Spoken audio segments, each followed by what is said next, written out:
column, Arsenal vs Man City will provide a glimpse into how the 2023-24 season may go. The Premier League season arrives at its first significant staging post today. The Arsenal vs Manchester City showdown at the Emirates will offer a window into how the season may develop, a clue maybe as to whether there will be a title race at all. If Arsenal want to convince themselves, never mind anyone else, that they are a team equipped to wrestle the trophy off City this season, they need to land a blow on the champions. Had they beaten City twice instead of losing home and away, Arsenal would have won the league last season.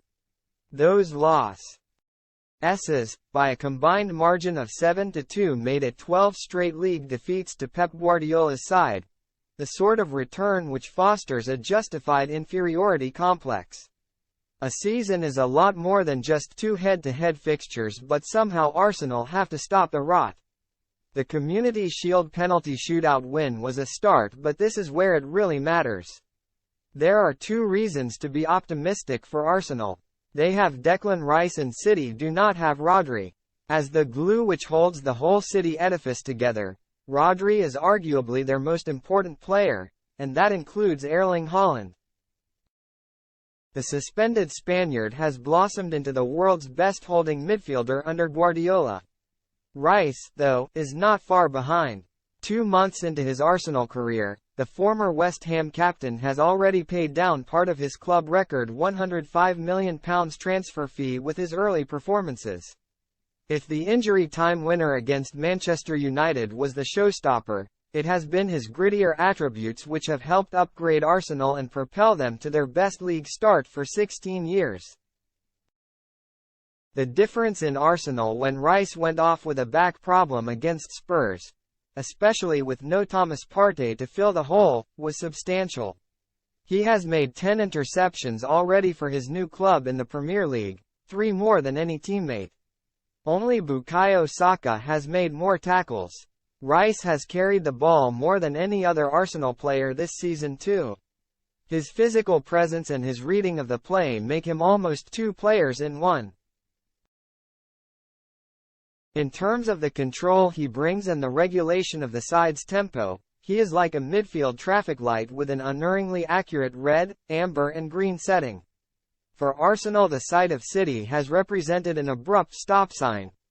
They have a couple of FA Cup wins, but league dates with Pep's footballing polymaths have proved as fruitless as a November bramble pick. Arsenal are not alone in that experience, of course, in the Guardiola era. This season City have been tested internally by events, but they have managed the departure of captain Ilkay Gundogan and the long-term loss to injury of Kevin De Bruyne with the assuredness you would expect of a winning machine. The defeat at Molineux last weekend was a bolt from the blue, but, outstanding though the result was for the home side, there was an element of freakishness about it since City had 23 shots in the game to Wolves' 3. If City were to lose again today, it would mark their first back-to-back defeats in the league for almost 5 years. A staggering statistic which underlines the extent of their dominance. For the health of English football, City, champions for 5 of the past 6 years, could do with some competition at the top. Many might at the old firm duopoly north of the border, but there has been the same level of diversity when it comes to Premier League champions over that period. With the 2 other most successful sides of the Premier League era, Manchester United and Chelsea, off the pace, the challenge will have to come from elsewhere. Newcastle will only grow stronger but are acclimatizing to the balancing act that being in the Champions League involves.